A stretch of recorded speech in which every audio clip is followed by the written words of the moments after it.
Welcome back to the Viper Miner channel. All right, so we got the ETH RTX 1660s in. Like I said, I got these off a friend of mine. They're brand new. Didn't want to have, doesn't need them anymore. He was mining, but the issue was that his electric rate is just way too high. So I took them off his hands and let's get these deployed. So let's get these unboxed. So I got these all done. Taking off the plastic on these things was not fun. So let's get these into the rig and see where our hash rates are. I got the 2060s up and running. You'll notice there's one card missing here, and the motherboard that I ordered off of Amazon was DOA, so I gotta send that back. In the meantime, I want to get these cards up and hashing, so I went ahead and used my old test bench motherboard that I use, and the problem with that one is that it only has a full 16 slot PCIe slot and a 1 slot, so I had to use the 4x1 breakout boards. I'll leave a link in the description for those in case you guys need any of those.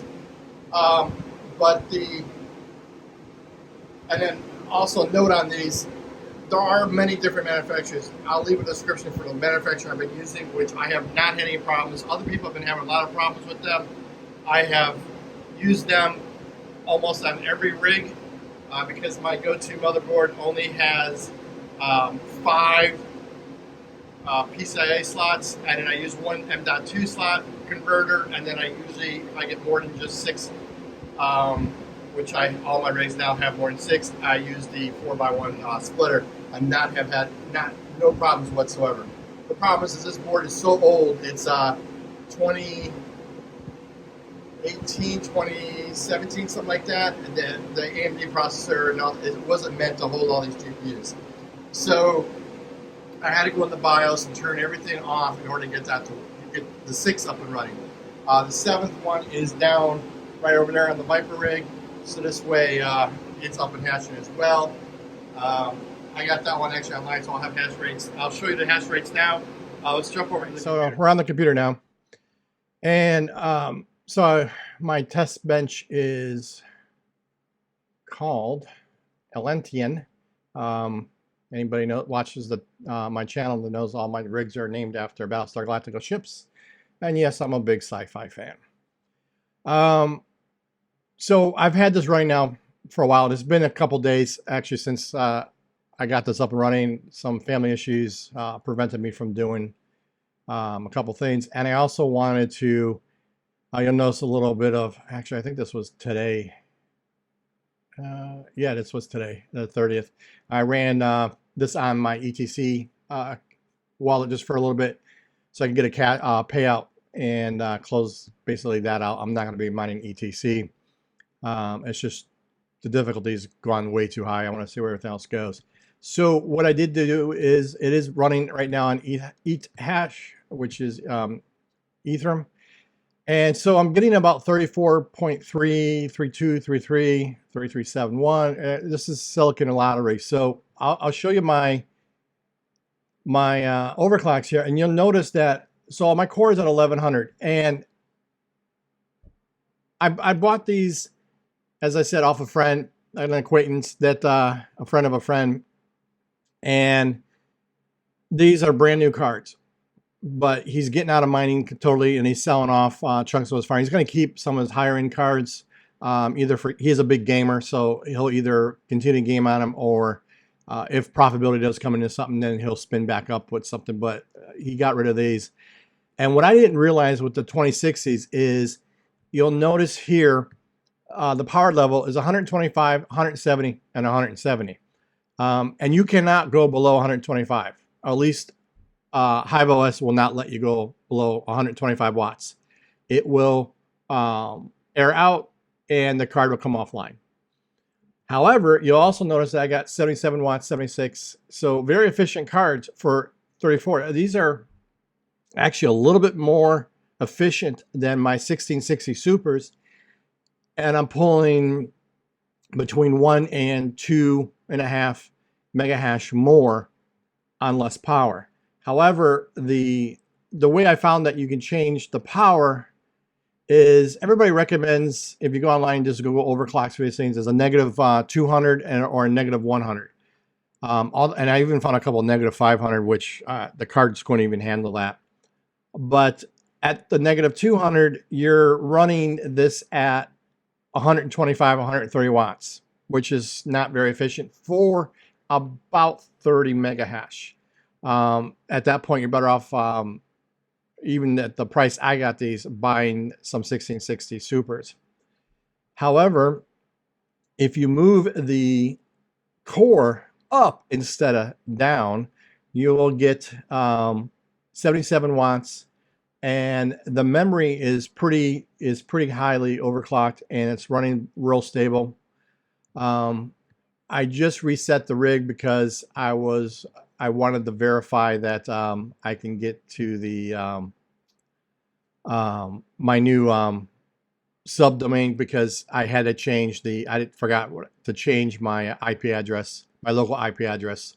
All my rigs are on the .100.10 internally into my system here, and I like to keep them on that subnet, so this way it's on a separate internet connection and a separate subnet even from that internet connection. So anyway, I have my clocks here, and it actually took me about a day and a half to kind of figure out the clock settings on here. So, and what you'll see here also is I kind of flipped two cards because of the locations of they are with the, if you notice when I had the 6 cards out on that shelf and a fan blowing across, one card was a little bit too close to the back and it couldn't get enough air exchange.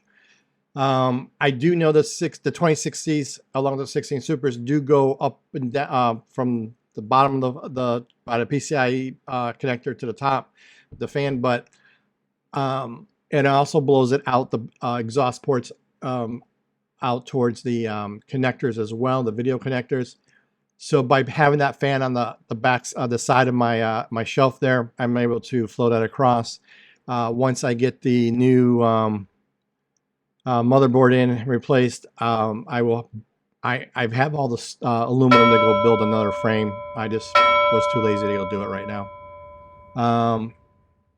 But my core clock, like I said, is 1100, and my mem is at 2800.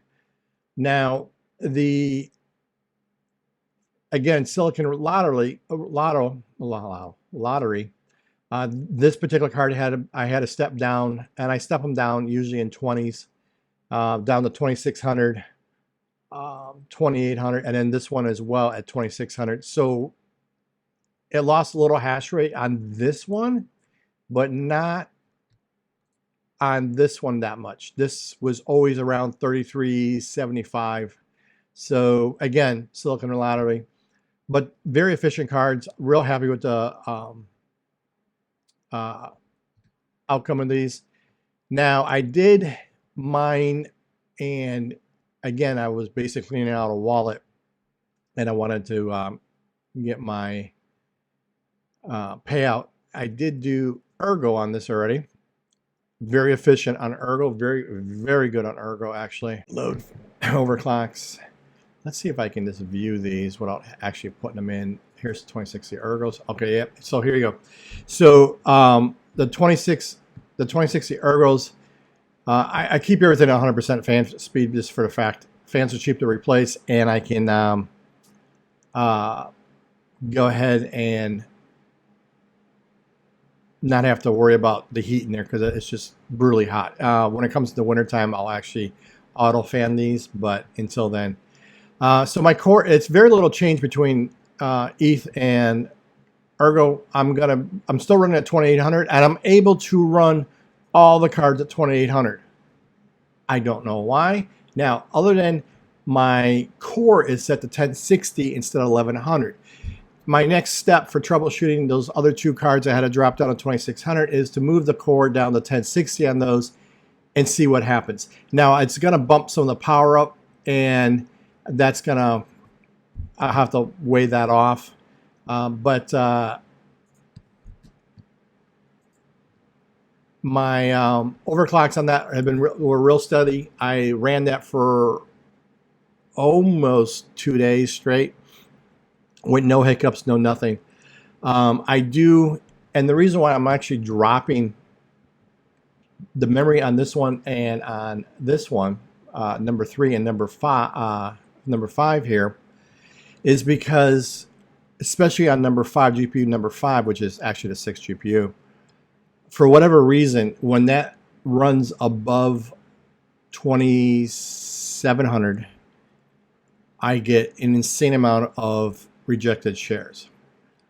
However, I go to the pool. The pool it shows a very small number of rejected shares, and I don't know what the disconnect is there, but I don't like seeing the red, and so I dropped it down, and I've dropped this down now for a while. I did reset the rig when I was in there not that long ago, just for the fact that I moved some cards around again. And you might have noticed that the cards were actually sitting on drywall, because originally they were not. And I just cut a piece of drywall left over I had from making the mining room, and putting the drywall as on top of the actual wooden shelf, and then I cut in a notch for the guide to the video outputs that would go into your PC case normally, or into a server case. And what I did is, by doing that, the PCI card sits flat, and the air actually, I think, is a little bit better going through there. I haven't had any problems with heating or anything like that. My temperatures are 55, and I think it's the highest is 55. I'm pretty sure that's C. I don't think this is Fahrenheit. Yeah, it's gotta be C. When on another note, trying the core at -200, you can only power limit down to 125 watts. These got extremely hot, and GPU 3, 4, and 5 are in the front, the furthest away from the fan. These would start getting critical hot. So you get the little red fire, you get yellow, and then all of a sudden you got red fire symbol icon on the farm. And I think up in here, I forget where else I saw it. But by dropping the core and dropping the temperature, I can have the cards in a hotter room with no issues. And I am toying with like an Octopop miner or a miner dude case to try out. I'm just not convinced, to be honest with you, that that's the way to go for me, at least in my situation, right? I'm not Red Panda, and I don't have, 1,000 GPUs. I mean, that guy's got more GPUs. I love watching his farm, because it's where I would like to be one day. But right now I have everything either hanging or on a Veta frame, and to be honest with you, I started making my own, because I can literally go to my Home Depot here locally, grab the aluminum angles that I need, and I tell the guy what size I need them cut. He boom cuts them real quick, and I don't even have to bother cutting them. And I just drill holes in them and put in self-tapping screws with a washer, a star washer, and a nut, and it works fantastic. I even tried coating one with some Rust-Oleum just this to knock down the glare. Wasn't even worth it. But the Octominer and that, they're roughly $1,000. I cannot justify spending $1,000 when I have the space still, so I don't need to go ahead and do that. Someone wants to send me a free one. Hey, I'll give it a try. I'll even review it on the channel. But the cost is just way too prohibitive for what I would gain out of it from the utility. Again, if I was like, Red Panda, or even the HIVEOS or anybody else like that, their farms are much bigger than mine, so that makes sense. It's in a more compact space. You can stand them up on end. But again, it's just cost prohibitive for me. I don't mind spending money on the farm as long as I'm getting my money's worth in my eyes. And right now, that would not be where I would spend money on at that point. I'd buy another ASIC or something like that if I'm going to spend, put that money towards another ASIC or something that would maybe even stake a cumulus on, not a cumulus, what's the middle range of the Flux node.